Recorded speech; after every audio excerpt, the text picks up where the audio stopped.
Hi, welcome to SOP 2772, which is a moniker at Polk State College for Human Sexuality.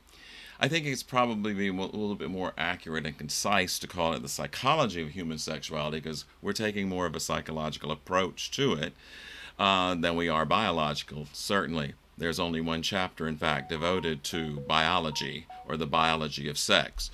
Um, so and my background comes from psychology or is in psychology as well. Okay, so my name is Dan Hazel, and I'll be your professor for 6 weeks. This is a short session, so essentially we are compressing a semester's worth of work into 6 weeks. Now, if that sounds overwhelming to you, and maybe it doesn't, but if it does, do keep in mind that in just 6 weeks you will have earned your 3 credits for this college course that it generally takes individuals who take the human sexuality class 16 weeks, an entire semester.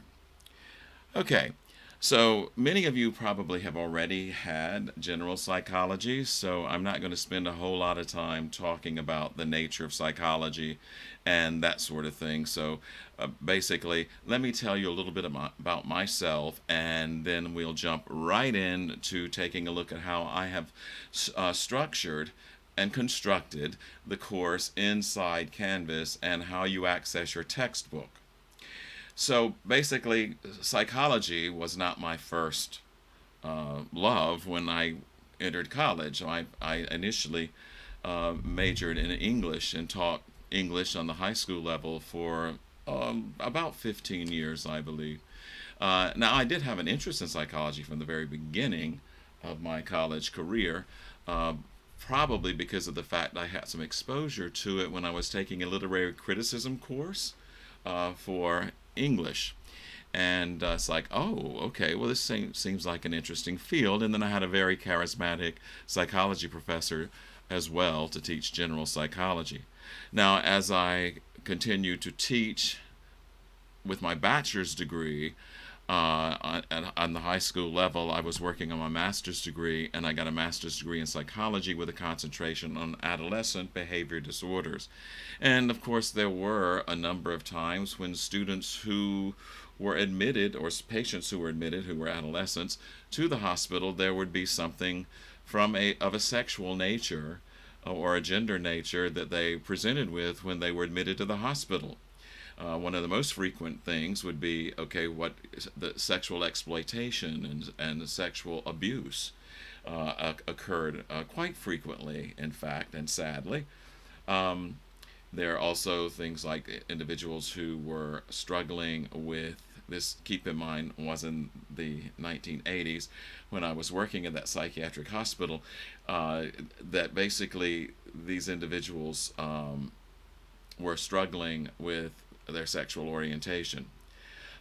So I worked as a therapist at that psychiatric hospital for about 6 years, and it was covered the majority of the decade of the 1980s.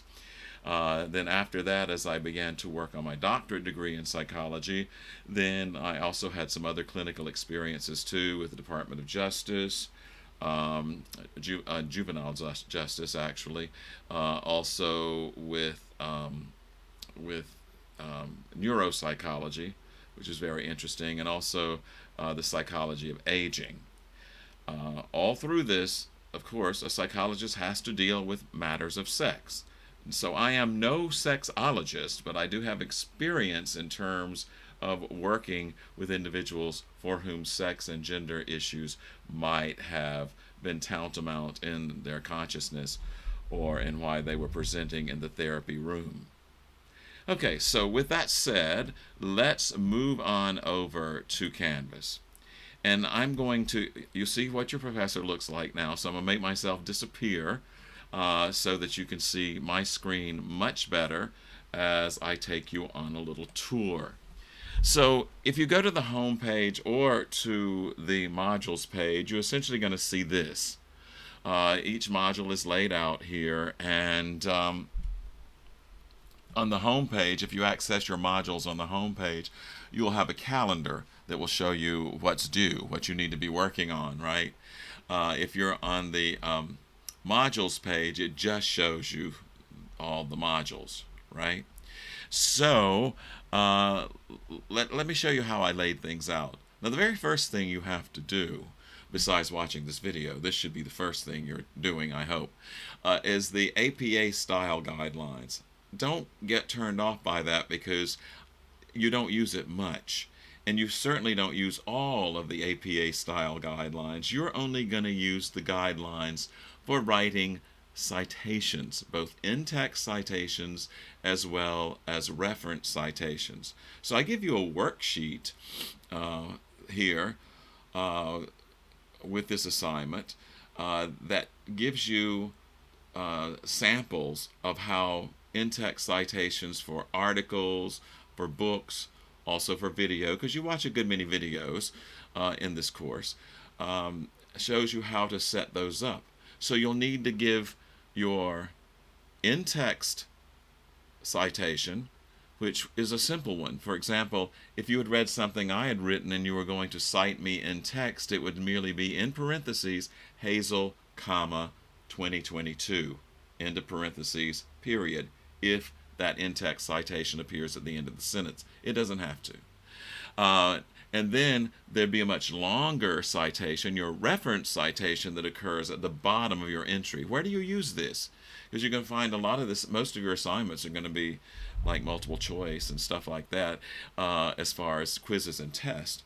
But when you see exploration in there, that's where you're writing something based usually on a video that you have watched. Could be a TED Talk, could be something on YouTube that's relevant to the chapter. It could be any number of things. Of course, you need to read the chapters too before you start doing the quizzes. That's very important. Because the explorations are worth 20 points, and because I think they're important to sort of embellish and to illustrate what the chapter happens to be discussing, then I want you to be thorough. You must, first of all, make sure that you are clear in your writing. You must make sure that you have indicated some examples from the video you've been watching, so that, I mean, you want me to know that you watched the video, right? It's like, this is a way, this is, hey, this is proof. I watched the dang thing, okay? And I always welcome, and sometimes I solicit, students' feedback on what they had just watched. So include that too. Exploration number one is kind of a lighthearted thing where you're listening to several, you're watching a video, and I think there may be some love songs involved here, and you have to do an assignment where you're relating those two things. All your quizzes and tests are included on Canvas. If you click on any of these things, you follow the link directly to the assignment. For example, Chapter 1 quiz, you click on it, well, there's your quiz. You start. This hasn't been published, so you don't see the start button, and this is also the instructor's side of things, so it appears a little bit different. If you're going to the exploration, well, here it is. That's what you look at this, you read it. Any videos that you need to watch, there are links to it down below the text. So just read it, follow the directions, and complete it. And you can either upload a document. If you have a Mac or Apple machine and your word processing program has a Pages extension, .pages, I can't open that. So you're going to need to do one simple thing. I'm not asking you to go get another kind of computer. What I am asking you to do to make it easier is to turn it into a PDF file. Okay, if you turn it into a PDF document, I can open it. You don't have to do it that way, though, because Launchpad, for those of you who are new to this platform, Launchpad provides you with text boxes that you can put your responses directly into. And if you'd rather do it on your word processing program and then copy and paste onto the text box, that box, that's fine. Whatever shortcut you can find. Okay, so that's what these explorations look like. Okay, so let's go back home. Is there anything else? Yes. Okay, you will also notice that there there is a content link here called grades. That's where you can always check your grades and see what your average is here. Then you also have announcements. Now, if you click on grades on mine, all of your names are going to appear here, right? So these are my students, and you see the little slots where your grades will appear once you start doing your assignments. On the Another place that is important is announcements, because announcements page is where I post something. For example, this tells you about our first day access that I'm about to get into with you momentarily. Okay, and then you're also following a link to this video on YouTube from the announcements page too. Okay, and then the other very important thing is this. You don't have a physical textbook. You don't need to visit the bookstore. You click on course materials. And what you should find on no later than the first day of class, I hope the bookstore is uploading this for you earlier than that, is our e-textbook, The Psychology of Human Sexuality by Dr. Justin J. LaMiller. Okay, so there are lots of illustrations in it, and the text is accessible. And of course, you're reading about a subject that's near and dear to everybody's heart, right? And that's sex, right? Okay, so you'll notice that the charge for this book, I'm assuming it has not gone up, is $37.81. It's not free. Okay, so just because it already appears at your fingertips merely by clicking on course material, you will ultimately have to pay for it.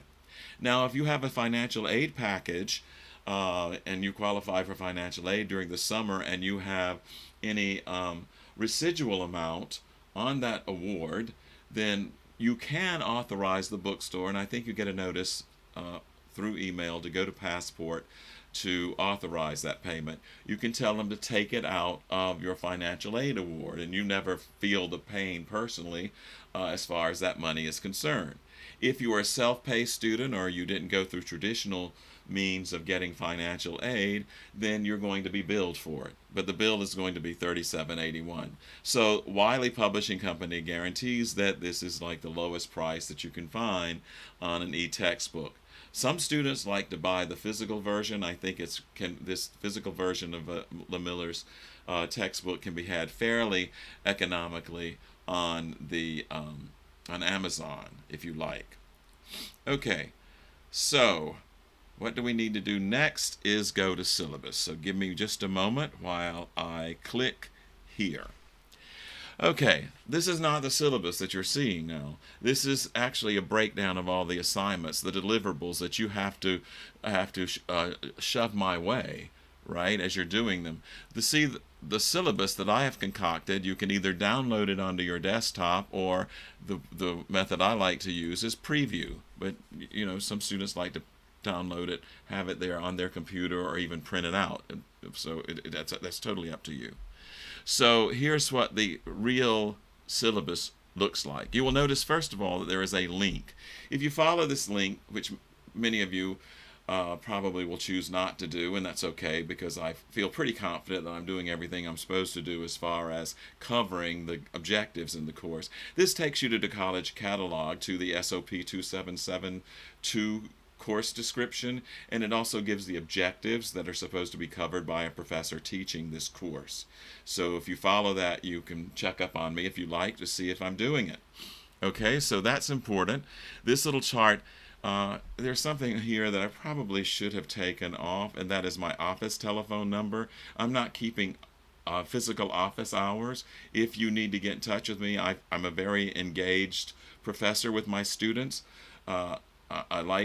I like being a professor. I like my students. So basically, if you have a question or whatever, you can send me an email through Canvas and through the inbox. And if you do that, then I get it in two places. I can't ignore you, even if I were so inclined. And I won't be. Trust me. I will get it in my email box over at my Outlook at the college email. And I'll also get it online on Canvas. So, it's hard for me to overlook you. I do not get offended if something does happen and I don't get in touch with you in a time you feel comfortable with. It's okay. Please, it's okay to nudge me and say, hey, I sent you a message yesterday and I still haven't heard from you. Oh, here it is. That will nudge me, and my 68-year-old brain will kick in, hopefully, with that second request. I'm hoping that doesn't happen. But if it does, don't be shy about letting me know about it.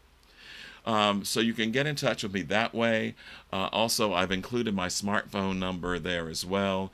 You can call me on that number. That's fine. If I don't answer, then just make sure you identify yourself as a student with your name, and of course being a student in my human sexuality class. Do that so I know, at least have some idea of what you're calling about.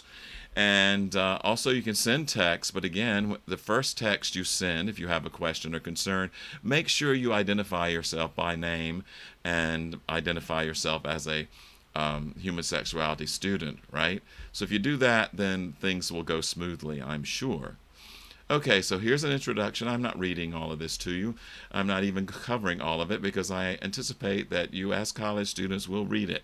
So please go through it. I do need to explain one thing, however. Nomathetic versus ideographic. Okay, sexology and human sexuality and psychology are social sciences. Sexology kind of plays in both worlds since it incorporates biology as well, right? But for all intent and purposes, let's say human sexuality is a social psychology. We don't do research the same way that chemists do it, or physicists do it, or biologists do it. We're dealing with something real squishy, and that's called human behavior. And so in psychology or sexology, when we're doing studies, basically it's like, what are we interested in? We're interested in generalizations among human beings, and you probably are thinking, well, I've been told that making generalizations about people is not such necessarily a positive or a good thing to do. And I agree with you, it frequently is not. Generalizations can lead to all kinds of biases, even prejudice and racism and ethnocentrism and so forth. However, when we are talking about generalizations, we're talking about the nomathetic nature of research. And what does that mean? It means simply that we study a group of individuals. Let's say that we look at, since we're in human sexuality, let's throw a human sexuality topic out there. Research has indicated that when we're talking about heterosexuality and intimacy, sexual intimacy between men and women, that men tend to be less vocal than women. Women are more vocal in terms of expressing their pleasure than men are. Okay? That's a generalization, isn't it? But don't you think it's an important generalization? We're not making value judgments about these individuals. We're not saying, oh, men must not enjoy sex as much as women, or vice versa. There are some strengths that women have as far as their sexuality is concerned that men do not, as we will discuss as we get into the course. But nomathetic refers to generalizations across a population or across a group, right? However, what if we discovered that, okay, we had 50 people we were studying, and it's true, most out of these 50 people, half of them being men and half of them being women, it seems that the women did tend to be most vocal, but we had about a half a dozen men who were just as vocal as their female partners were. We don't ignore them in this kind of research, not at all. What we do is say, okay, what we found was 86% of the men in our study group were pretty silent or not as vocal as women were when they're expressing their sexual pleasure, right? And then the other, what would that be, 14% of men were. We can't ignore the people who are exceptions to the rule. So in psychological research, we would call that smaller group outliers. That's what an outlier is, if you ever see that term utilized. Okay, there's a course description for you. I do want to take a moment to point out to you on this page, which is page 3 of the syllabus, Dr. LeMiller has a kind of code of ethics that he utilizes in his own human sexuality courses at the university he teaches at. And I like them. And I'd like to have the same kind of values adopted for our class. So basically, when we're talking about gender and sexual orientation, we are comprehensive and inclusive. Basically, all these things mean that we are dealing with what is current in psychological and sexological research as far as human sexuality is concerned. This is where we are in terms of this base of knowledge. Values are certainly going to be important in our study of this. Some of the things we're going to like what we hear, some of the things we don't like what we hear. But can't we do that without being too judgmental or condemning of individuals who might adhere to that particular perspective? The Playboy magazine many decades ago came out with what was called a Playboy philosophy. Said that if a sexual activity is not hurting yourself or hurting your partner, then it should be nobody else's business. Now, I haven't analyzed that real heavily, but it does sound like a nice kind of guide in terms of the way we approach this intimate part of our lives as human beings. We reject any narrow definitions of what constitutes sex. In other words, some heterosexual individuals say, "Oh, you're not having sex. You're not truly having sex unless it's a penis to vagina sort of thing." Okay, there are many ways of expressing sexual pleasure in the boudoir. We give consideration to both the positive and negative consequences of being sexually active, just like everything else on earth. Being sexually active, being sexual, being a human being on earth, and it's not all positive. It's not all negative. It's a mixed bag, right? We will attempt to provide you with information and tools you need to optimize your own sexual health and make healthy decisions. We promote healthy and respectful sexual and romantic relationships. We recognize that not everybody thinks marriage and monogamy are right for them. That's not a universal relationship goal and ideal. We understand the reality of aces or asexuals. Not everyone is a sexual being, and that does not mean that if you have a lack of sexual desire that you are dysfunctional in some way. It could mean you are if it bothers you that you're not, but the few asexuals that I have met and know are perfectly comfortable with that, right? And then we respect people who have different views of sex. Okay, so that's kind of our code of values as far as this course is concerned. Okay, your required text, and also here's a way to cheat too when you're dealing with reference citations on those explorations activities. This is the way you should enter your textbook reference citation. Just the way I have it here, you don't need to include the ISBN number. In fact, I'd rather you not.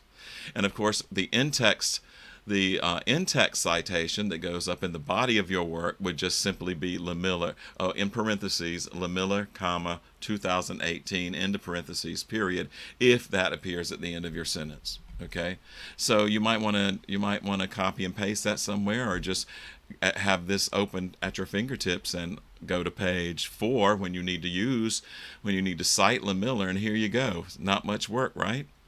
Late work policy is that generally late work is not accepted.